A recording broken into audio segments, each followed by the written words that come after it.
Oh my gosh, besties. Oh, I literally thought I almost spilled my coffee. That could have been so fucking bad.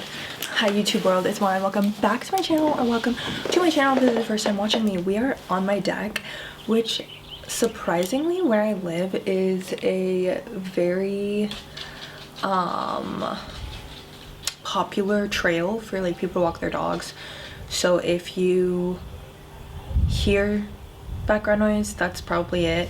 And it's not too busy of a street, but it is busy. Also, oh my gosh, I did not address the fact that I cut my bangs. I had been wanting to do this for like 2 weeks, but I was like, you know what, I'm just gonna pull trigger. I want to do it. I'm itching for more change. I think I'm just itching for more freedom to allow myself to fully express myself how I want in the moment, because at the end of the day it is hair and it'll grow back if I absolutely fucking hate it, but I feel like I've been loving them.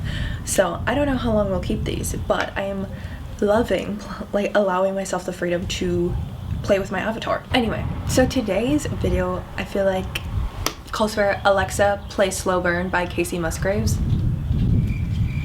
I'm just fucking with you. I don't have an Alexa or like a Google Home or anything like that. They kind of freak me out, not gonna lie. Anyway, but I feel like when I was younger, and I'm sure like I cannot be the only person that experienced this, but when I was younger, I felt this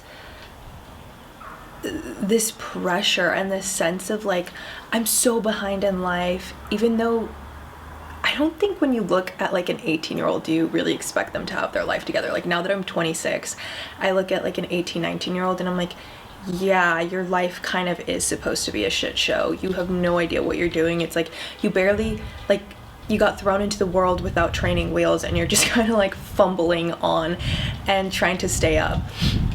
But when I was 18, I felt like I just needed to accomplish goals so quickly and like have this level of success. I think it definitely had a lot to do with social media and watching a lot of influencers that have their career and they know what they're doing and they have millions of dollars in the bank, and here I am freshly graduated out of high school and starting college and my life is in an absolute shit show. Well, no shit, Sherlock. Your life kind of is supposed to be that. But I feel like I watched this video by this other creator and I forgot her name, but it was like, it kind of also sparked this thought in me. Okay, it's by Alicia Renice, the artist. My life changed after I embraced being behind.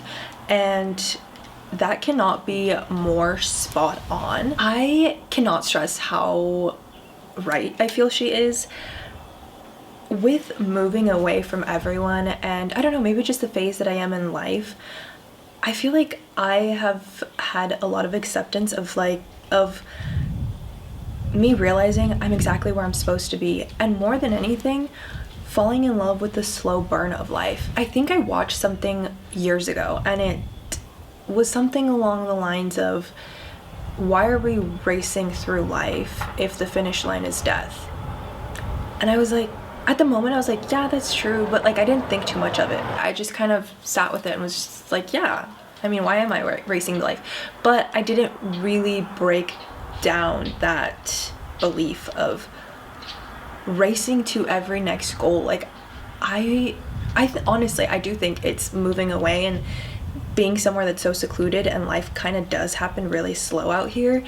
Of when you live in a city and you're constantly in a rush for everything. I genuinely feel like I was rushing to work, I was rushing to get home, I was rushing to work out, I was rushing to make dinner, I was rushing to do my homework, I was rushing to hang out with friends. Like I was always in a rush. And the more I realized, and also I've been working in therapy about being present and not always needing to know what the next thing is gonna be for me. And I was like, yeah, I am so busy and so focused on the next season of my life that I don't appreciate the current one. And that made me realize, like, what is the rush? I think this also started to click with me when I felt this rush of needing to get in a partnership and kind of start getting settled down, because aside from society telling me I'm old and I need to settle down, I kid you not when I say everyone in my life is in a relationship and having kids. Like 2 of my sisters are in very committed relationships. One's married, one is not, but they're both expecting.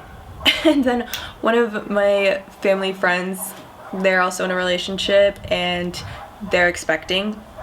Sorry about the dogs in the background. I'm sure you can hear that. I don't know. Somebody started a howl, obviously. The nail tech that I went to at my local nail shop is pregnant and expecting. And it just made me feel like, oh my gosh, I need to rush to find somebody. I remember watching Tori Sterling's story, and someone like asked her, how can you be so comfortable with being single?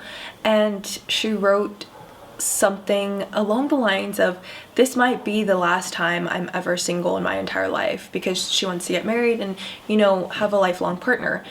So I'm going to enjoy it to the absolute max.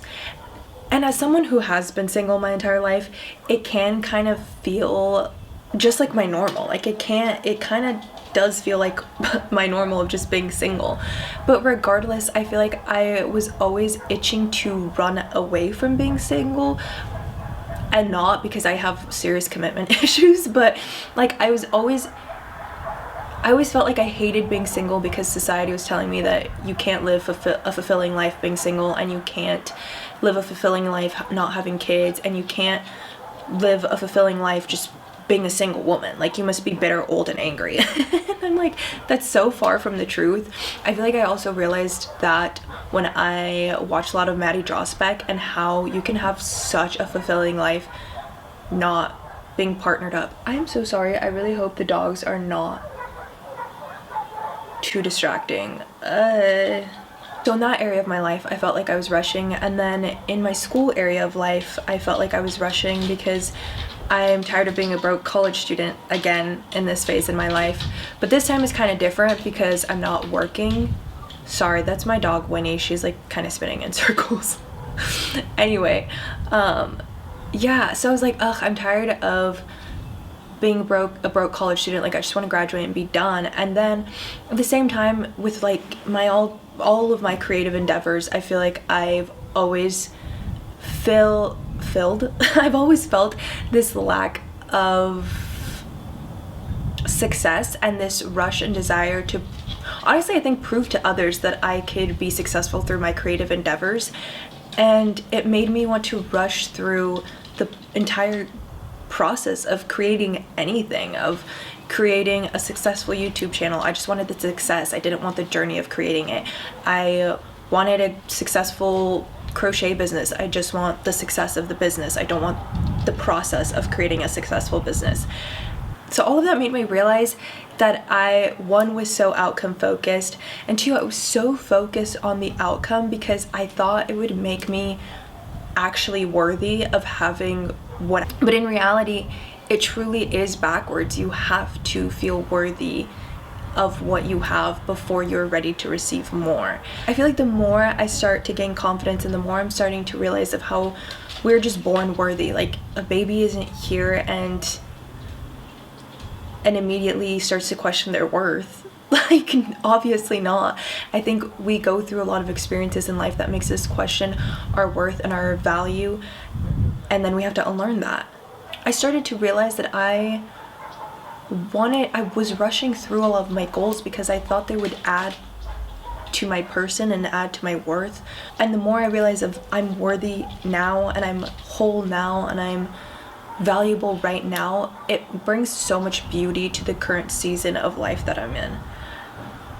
And it kind of really takes the rush of wanting, it takes the desire of wanting to rush through this season so much. So I'm like, this could be the last time that I'm single. This could be the last time I am in college and I'm in a very structured environment, and then I'm gonna have to work for 45 years of my entire life, you know? That doesn't sound that fun. And I think there's so much beauty, and also there's so much beauty in the beginning of something. Well, even I guess the middle. You know, I'm a Libra, so I find beauty in everything. But what I mean is, like, that fresh, naive start of something. You're so naive at the beginning, and there's so much beauty to that because you're just so doe-eyed and open to receiving any kind of advice and building from there, and you're so excited to build. What I also love about a new beginning is you're so lit up at that point, and you're so excited about the potential of whatever you're creating can turn into.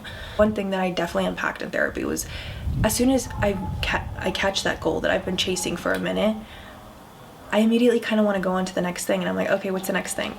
Instead of like really reveling in all of the work that I've put in and all of the trials and tribulations that I overcame to get to that goal. And that's what's, I think, really made me like slow down. Like, there's always going to be more. There's always going to be more. There's always going to be bigger goals. There's always going to be more money that you can make. There's always going to be more creative projects you can develop. There's always going to be more. And when I'm so focused on the more, I don't appreciate the now. And I think there's also, I think this is like something that,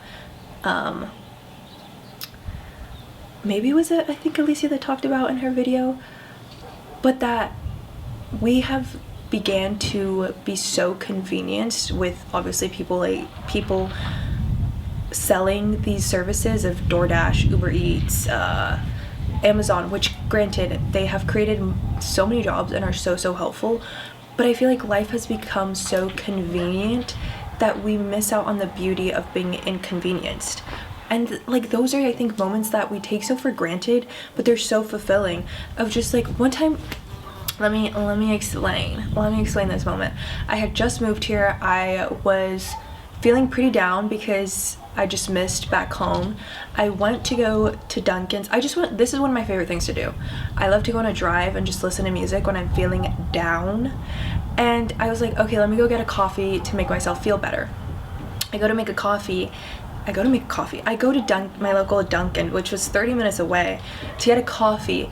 And I go order what I need, and I'm in the drive-thru, and I go to pay, and the girl like compliments my nails, and we're just bonding about, my nails were pink, hers were green, and it looked like that one movie with Glinda and Elphaba, I think. I forgot the name. I don't know why I'm blanking. It was literally like the biggest movie of the year. Was it The Wizard of Oz? I don't know. Okay, I'm sorry, I don't remember. But it was such a beautiful moment to just connect with another human being, and I really needed it in the moment. But I feel like when we're so convenienced by life's services, not life services, but the services that people have created to make life more convenient, we lose out on so much human connection. So yes, I feel like I'm falling in love with the slow burn and being inconvenienced with life. And also, I feel like another thing that I want to draw on of enjoying the slow burn, it's like you really never know how long you want to do something for. And I don't want to look back and think, wow, I did something for 10, 15 years and it felt like the blink of an eye. Like, I really want to enjoy every moment, and even the bad ones, even when you feel like the world is crushing on you. But I'm also someone who loves to feel so deeply. I have such appreciation for human emotion and the depth that they can go. Yeah, maybe I'm I feel like I'm a very, I don't know, this entire video made me think back to a conversation that I had with like a person in passing, and I was kind of talking about something like this, and he was like, yeah, that's a very California thing to say. Because I was saying like how I'm not, in my life, I'm not trying to force anything. I don't feel like if it's not meant for me, it's not meant for me. I'm not gonna go and force it to happen. And the same thing of like, I'm just tired of rushing through life and feeling like life is this never-ending competition and that I need to be the fastest person to accomplish what I need to accomplish. And then he just looked at me and was like, yeah, that gives real California hippie vibes. And I was like, you're not wrong, I understand, but I feel like I totally am. I am a SoCal hippie. Honestly, I truly do believe that if you just keep working towards your goals, however long it may take, they will come to you. Like, it will happen. Like, I feel like I've been having these conversations with my sister where I'm just like, I truly just believe I need to live in the moment. Yes, plan for the future, but live in the moment, and everything that I desire is going to happen. I know if I keep on track with goals that I've created and I keep putting work in, the money will come, the success will come, the friendships will come, the partnership will come. If kids are in my future, I don't know, but if they're in my future, they will come too. Like, I need to stop trying to rush the season that I'm in to get into the next one, because it's gonna happen eventually. And I definitely just don't want to get into the next season of my life and be regretful that I didn't appreciate the previous season as much as I should have. That's where I feel like I would hate to be in a partnership, in a relationship, and be like, damn, I didn't appreciate being single enough. Like, you know what I mean? Or be in the workforce and be like, wow, I didn't appreciate when I was in college and I had a lot less responsibilities and a lot more free time. I didn't appreciate that enough. I do not want to regret not appreciating the season that I'm in, because I was so focused on getting to the next one. I hope this video resonated with the people it was meant to resonate with. But yeah, peace and blessings. I'll see you guys in the next video. Bye. Also, I was fighting a cold sore, so that you're wondering what was on my lip, that was it.